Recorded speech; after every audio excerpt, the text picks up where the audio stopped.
कहते हैं वक्त हर घाव को भर देता है। यह भी सच है कि धीरे धीरे समय का मलहम घावों को भर देता है, लेकिन कुछ घटनाएं ऐसी होती हैं जिनसे मिले घावों के निशान भी गहरे होते हैं और उनके दर्द की यादें हमेशा ताज़ा रहती हैं। ऐसी ही एक घटना 24 दिसंबर 1999 की शाम काठमांडू से दिल्ली आ रहे इंडियन एयरलाइंस IC814 के साथ हुआ। फ्लाइट IC814 24 दिसंबर 1999 को काठमांडू के त्रिभुवन अंतर्राष्ट्रीय हवाई अड्डे से दिल्ली के इंदिरा गांधी अंतर्राष्ट्रीय हवाई अड्डे के लिए उड़ान भरने वाली थी। शाम करीब 4 बजे तक सभी यात्री विमान में बैठ चुके थे। शाम 4:39 तक यह विमान भारतीय एयर स्पेस में पहुंच गया था। 4:56 बजे air traffic control ATC Delhi को अपहरण की पहली सूचना मिली। उस दौरान यह बताया गया कि अपहरणकर्ता कह रहे थे कि विमान को लाहौर ले जाया जाए। हालांकि लाहौर ATC से लैंड करने की अनुमति नहीं देने की वजह से शाम 7 बजे विमान अमृतसर हवाई अड्डे पर उतरा। शाम 7 बजे अमृतसर हवाई अड्डे पर उतरते ही अपहरणकर्ताओं ने विमान में ईंधन भरने की मांग की। इस दौरान विमान का इंजन चालू रहा। जब अपहरणकर्ताओं से रिफ्यूलिंग के लिए इंजन बंद करने के लिए कहा गया तो उन्होंने ऐसा करने से मना कर दिया। 7:49 विमान को अपहरणकर्ताओं द्वारा बिना ईंधन भरे अमृतसर से उड़ान भरने के लिए मजबूर किया गया। यह भी ATC अमृतसर की अनुमति के बिना था। अमृतसर से उड़ान भरने के बाद विमान ने एक बार फिर लाहौर का रुख किया। रात 8:01 पर विमान पाकिस्तान के लाहौर में उतरा। लाहौर ATC ने विमान को उतरने की अनुमति तब दी जब पायलट ने ATC लाहौर को बताया कि ईंधन खत्म हो जाने के कारण उसे विमान को क्रैश लैंड कराना पड़ेगा। लाहौर में विमान में ईंधन भरा गया। रात 10:32 पर विमान ने काबुल के लिए उड़ान भरी। काबुल से यह सूचना दी गई कि वहां रात में उतरने की कोई सुविधा नहीं है। ऐसे में विमान दुबई स्थित वायुसेना अड्डे पर उतरने के लिए रवाना हो गया और 25 दिसंबर 1999 को रात 1:32 पर वायुसेना अड्डे पर उतरा। संसद में सरकार के दिए जवाब के मुताबिक भारतीय राजदूत लगातार UAE अधिकारियों के संपर्क में थे। UAE अधिकारियों और अपहरणकर्ताओं के बीच बातचीत के बाद 27 यात्रियों की रिहाई सुनिश्चित की गई। इन यात्रियों में महिलाएं और बच्चे शामिल थे।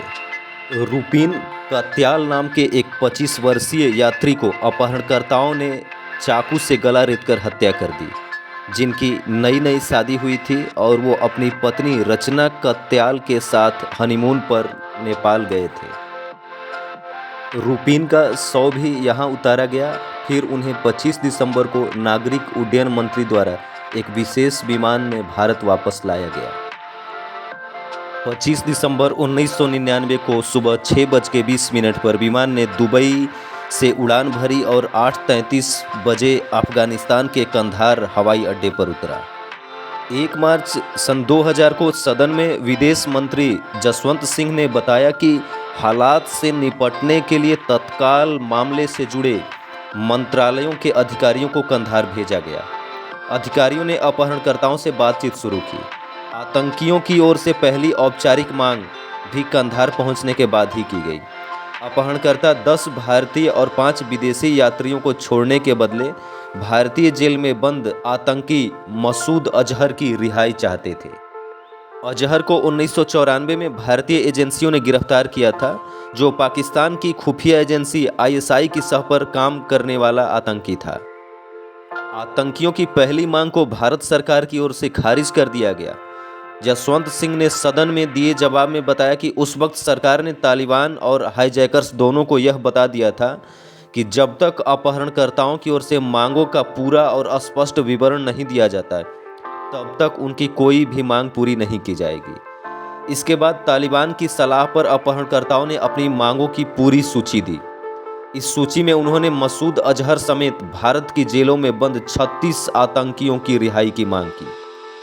हरकत उल मुजाहिदीन के मारे गए आतंकी सज्जाद अफगानी के 100 को और $200 मिलियन की मांग की। विदेश मंत्री द्वारा इन मांगों को सार्वजनिक किए जाने के बाद तालिबान ने अपहरणकर्ताओं को सलाह दी कि पैसे और सज्जाद अफगानी के 100 की उनकी मांगे गैर इस्लामिक है, इसलिए अपहरणकर्ताओं ने ये मांगे छोड़ दी। इसके बाद अपहरणकर्ताओं ने इस बात पर जोर दिया कि 15 बंधकों और अन्य लोगों को जिन्हें अपहरणकर्ता छोड़ना चाहते थे के बदले में मसूद अजहर को रिहा किया जाए। इसे भी भारत सरकार ने खारिज कर दिया। अंत में सभी बंधकों की रिहाई के लिए एक पैकेज तैयार किया गया। सरकार 3 आतंकवादियों मसूद अजहर, मुश्ताक जरगर और उमर शेख की रिहाई के लिए तैयार हुई। विदेश मंत्री जसवंत सिंह खुद कंधार गए ताकि अपहरण का समापन और यात्रियों व चालक दल की सुरक्षित रिहाई और वापसी बिना किसी अंतिम समय की रुकावट के सुनिश्चित की जा सके।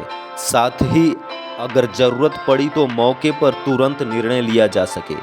31 दिसंबर 1999 की शाम को बंधक बनाए गए यात्री और चालक दल के सदस्य उसी शाम 2 विशेष उड़ानों से दिल्ली पहुंच गए।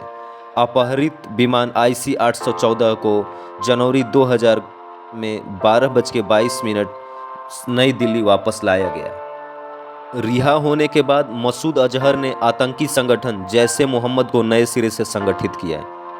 अजहर के आतंकी संगठन ने 1999 के बाद भारत को कई जख्म दिए। 13 दिसंबर 2001 को भारतीय संसद पर हुआ हमला, 2008 में मुंबई के आतंकी हमले और जनवरी 2016 में पठानकोट एयरबेस पर हुए हमले में इसी खूंखार आतंकी का नाम आया। फरवरी 2019 में पुलवामा में CRPF के काफिले पर हुए हमले में भी मसूद अजहर ही मास्टरमाइंड था। इस हमले में हमारे 40 से अधिक जवानों ने अपना बलिदान दिया था। इसी तरह मुश्ताक अहमद जरगर 2019 में अनंतनाग में हुए आतंकी हमले का संदिग्ध है। इस हमले में CRPF के 5 जवानों का बलिदान हुआ था। 2017 में कश्मीर में हुए ग्रेनेड अटैक में भी जरगर का ही हाथ था। जिस आतंकी उमर शेख को सरकार ने 1999 में छोड़ा था, वह 2002 में वॉल स्ट्रीट जर्नल के पत्रकार डेनियल पर्ल की हत्या के बाद कुख्यात हुआ था। शेख ने ही पर्ल की गला रेतकर हत्या कर दी थी। इसका वीडियो भी जारी कर सनसनी फैलाई गई थी। हाईजैक संकट खत्म होने के बाद 6 जनवरी 2000 को गृह मंत्रालय ने IC 814 को लेकर एक वक्तव्य जारी किया था। इस वक्तव्य में सरकार की ओर से हाईजैकर्स के बारे में विस्तार से बताया गया था। इस वक्तव्य में बताया गया कि खुफिया एजेंसियों के साथ मिलकर मुंबई पुलिस ने ISI के 4 एजेंटों को मुंबई से गिरफ्तार किया। ये सभी 5 हाईजैकर्स की मददगार थे। मोहम्मद रेहान, मोहम्मद इकबाल, यूसुफ नेपाली और अब्दुल लतीफ़ नाम के इन आतंकियों ने एजेंसी को हाईजैक के बारे में बताया कि सभी हाईजैकर्स पाकिस्तानी थे। इनके नाम इब्राहिम अतहर, शाहिद अख्तर सईद, सनी अहमद काजी, मिस्त्री जहूर इब्राहिम और साकिर थे।